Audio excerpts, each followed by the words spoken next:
move on to the next experiment, that is to design an astable multi-vibrator using 555 timer to generate a square wave of frequency 1 kHz with the different duty cycles. Yeah, so let us know what is a multi-vibrator first. Multi-vibrator is nothing but a special type of electronic circuit which is used for generating pulse signals. A pulse signal can be a rectangular wave or a square wave signal. That means output of a multi-vibrator circuit is going to be high or low. It has got only two states. And 555 timer is the most commonly used IC, which can be used for generating the pulse signals for this for the multi-vibrator circuits. And multi-vibrator circuits, we have three different types. That is a stable multi-vibrator, monostable multi-vibrator, and bistable multi-vibrator. So a stable multi-vibrator, it is nothing but an oscillator circuit used to generate a rectangular wave without the aid of any external triggering. That means it doesn't require any external triggering pulse for the generation of the rectangular wave. And a stable multi-vibrator, it has no stable state. Output continuously, it switches between two states, plus Vsat and minus Vsat. And 555 timer IC, it can be made to work as a astable multi-vibrator. Yeah, astable multi-vibrators applications are nothing but FSK generator, pulse position modulator, and a Smith trigger. So these are some of the applications of astable multi-vibrator. And here we are going to generate the output waveform for three different duty cycles. That is nothing but 50% duty cycle, less than 50%, and greater than 50%. So we are going to have three cases here. One is nothing but an unsymmetrical square wave, duty cycle greater than 50%. Then case 3 is unsymmetrical square wave, duty cycle less than 50%, and symmetrical square wave and duty cycle is equal to 50%. So we are going to have three cases here. Well, this is the required circuit diagram. So this figure depicts a stable multi-vibrator using 555 timer IC. And so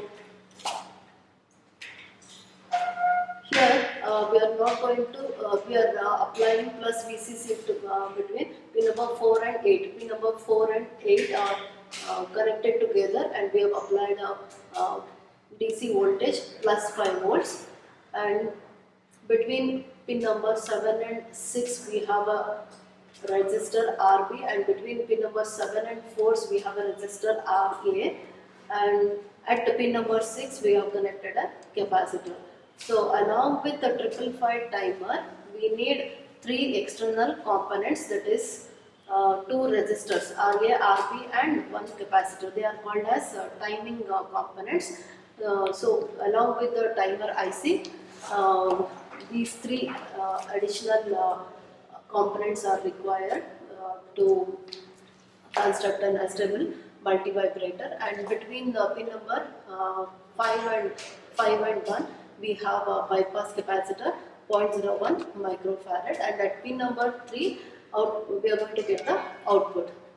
Okay, so from here we are going to connect it to the digital oscilloscope, where you can observe the output waveforms.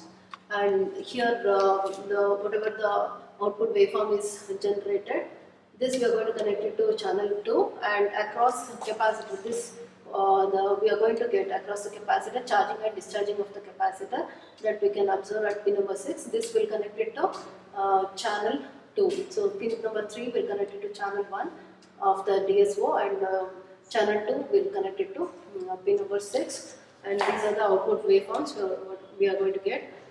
We are going to get a output waveform, a pulse signal we are going to get, and based on the duty cycle we are going to get T on period. So here we have a T on, will get during the charging of the capacitor, and T off, we are going to get T off period of this waveform during the discharging of the capacitor. So based on the charging and discharging of the this capacitor, we are going to get the output waveform. And this T on T off period, the time period, it mainly depends on the components, whatever we are using, these timing components, RA, RB and C values. Okay, so we'll go on to the design part now. Case 1, we have a unsymmetrical square wave with a duty cycle greater than 50%. The greater than 50% means RA will be equal to the resistor RA value will be greater than resistor RB value, and the period of the square wave is given by T on plus T off, whereas T on is given by this equation 0.693 into RA plus RB into C, and T off is given by 0.693 RBC, and so with this, and also frequency we can calculate by using 1 by T, which is nothing but this total time period. You can get the total time period by substituting T on and T off in this equation. If you substitute, you will get T, total time period, and then we can find out the frequency as 1 by T is equal to substitute T value, equation T here in the denominator, then I will get 1.45 upon RA plus 2 into RB times RB into this C we are going to get. Okay, so coming to the design part for greater than 50%, let F is equal to, frequency is equal to 1 kilohertz, and we are taking duty cycle as 70%. That means it is greater than 50%. So it is, we have considered as 70%, and let us assume capacitor value C is equal to 0.1 microfarad with T is equal to 1 millisecond. Then we will get T on as 0.7 millisecond and T off as 0.3 millisecond. Then find out RA and RB value using these equations, T on and T off equations. You can find out the RA and RB values. We will get it as 6.8 kilo ohms and RB as 4.7 kilo ohms. And for unsymmetrical, the second case is nothing but an unsymmetrical square wave when duty cycle, that means duty cycle is less than 50%, and in this case we are going to, there is a little bit changes in the circuit. That means we are going to connect one diode across the resistor RB between, as you can see in this diagram, between pin number 7 and 6 we have connected a diode here. A diode is placed between pin number 7 and 6. This is a small change what we are going to do in the previous circuit. Then to get output waveform for duty cycle less than 50%. In this case, whatever the desired values you have got in the previous case, RA, RB, we are going to make RA lesser than RB. That means we'll interchange the values of RA and RB of the previous case. So RA will become now 4.7 kilo ohms and RB will be 6.8 kilo ohms. Capacitor value will retain as it as 0.1 microfarad. And in the third case, that is symmetrical square wave. For a symmetrical square wave means then duty cycle is equal to 50%. That means you are going to get T on T off. This T on T off is going to be equal now. T on period and off period will be equal for duty cycle 50%. In that case, we are going to make RA and B as equal, and let us consider RA is equal to RB is equal to 6.8 kilo ohms, and we retain the capacitor value as 0.1 microfarad. And the circuit diagram is same as second case. So this same circuit can be used for even for the third case, symmetrical square wave case. Only thing is this RA RB value, these two values only we are going to make equal. That means RA is also equal to 6.8 kilo ohms, even RB also is equal to 6.8 kilo ohms only. we are going to take. Okay, so this is about the design part. We'll move on to the conduction part now. Circuit on the spring board. As per the circuit diagram, using the designed values of RA, RB and C. RA we got it as 6.8 kilo ohms, RB as 4.7 kilo ohms, and capacitor we have considered as 0.1 microfarad. And then yeah, we need a DC regulated open power supply for a timer IC. So apply plus 5 volts from this power supply. We have applied a plus 5 volts. You can see here we have applied plus 5 volts. Plus 5 volts is applied at pin number 4 and 8 shorted. We have applied plus 5 volts, and this 0 it will go to the ground. Pin number 1 is grounded, so we have connected to that one. And next yeah, we have an output device that is nothing but digital oscilloscope, where you can display the input and output waveforms. Across the capacitor we have connected it to channel 2, and pin number 3 is connected to channel 1. Okay, so pin number 6 is connected to channel 2, and pin number 3 is connected to channel 1.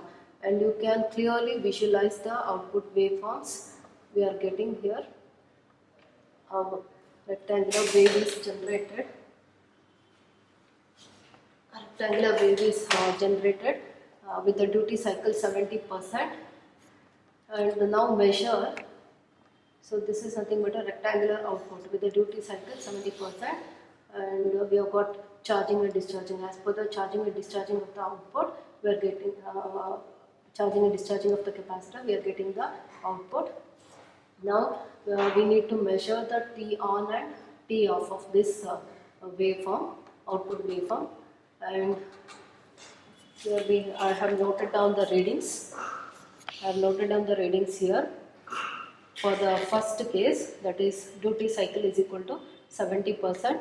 We have connected RA as 6.8 kilo ohms and RB as 4.7 kilo ohms, and T on.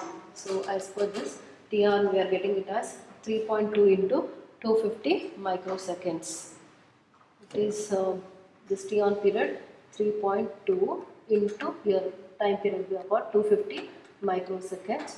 So 3.2 into 250 microseconds, we have got it as 0.0008 seconds. And T off period, so here this T off period we have got it, we are getting it as 1.2 into 250 microseconds. So so that means we are getting T off as 0.0003 seconds. Now first find out the total time period, which is nothing but T on plus T off. So when you add these two, we will get 0.0011 seconds. Next we need to find out, for all three cases we need to find out the duty cycle and the frequency. Well, find out the duty cycle, which is given by the equation T on by total time period. T on we have got it as this value, T on 0.0008 seconds. So I'll substitute here, and T value I'll substitute this one. Then we have got then multiply by 100. So we are getting duty cycle is 72%. So but we have considered duty cycle as 70%. Anyhow, practically we are getting it as 72%, and our value is whatever the duty cycle we are getting, it is very close to whatever we have assumed. Okay, so this is nothing but case 1, that is for duty cycle greater than 50%. Now next case we will consider case 2, that is duty cycle is equal to 50%. For duty cycle is equal to 50%, we need to keep resistor values RA, RB is equal to 6.8 kilo ohms. So that is what the changes I am going to make in this circuit. I am going to connect RA, RB as 6.8 kilo ohms, and let us observe the waveform. So, I have changed RB value. Now earlier it was 4.7 kilo ohms. Now I have connected 6.8 kilo ohms, and also I have connected diode. I have connected diode across this pin number across this resistor RB, that is between pin number 7 and 6. I have connected a diode. Now you can observe the waveforms on the CR now. Here we are getting almost duty cycle is 50%. That means T on T off period, they are almost equal. So when I measured it, we are getting T on as 2.4 into 250 microseconds, that is 0.6 millisecond, and the T off we are getting it as 2 into 250 microsecond, that is that is 0.5 milliseconds, and then find out the total time period. T is equal to 0.11 millisecond. Then find out the duty cycle T on by total time period. We'll get it as 54%. So a little bit more than that, it's okay. So it is more than whatever we have assumed. Then it's okay. It's nearer to that. And finally find out the frequency. Frequency 1 by it is nothing but equal to 1 by T. 1 by total time period T is equal to 0.11 millisecond. We'll get it as 909 hertz. Case is nothing but, case 3 is nothing but duty cycle less than 50%. For this case, we are going to make RA less than RB. That means RA will be 4.7 kilo ohms now, and then RB will be 6.8 kilo ohms. And also we are going to connect a diode between pin number 7 and 6. Yeah, in place of RA, earlier it was 6.8 kilo ohms, now I have placed 4.7 kilo ohms has been connected, and between 7 and 6 we have 6.8 kilo ohms, and diode also I have retained. Okay, my diode is also there, but what I have done is RA is less than RB, and with this you can observe the waveforms on the digital oscilloscope. Our T on period, T on is it is very less when compared to the T off period. T on is less when compared to T off period. So when you note down the readings, T on we are getting it as we will get it as 0.045 millisecond, and T off we are getting it as 0.05 millisecond. Find out the total time period. When you add these two, T on plus T off, we will get it as 0.095 millisecond. Find out the duty cycle. That is nothing but T on by T into 100. So we are getting duty cycle as 47%. So whatever we assume like duty cycle less than 50%. So we have got even practically also we have got the same thing. Our duty cycle is less than 50%. And finally find out the frequency. Frequency is nothing but F is equal to 1 by T, that we are getting it as 1052. That means it is approximately equal, it is very close to our assumed frequency 1 kilohertz. Okay, so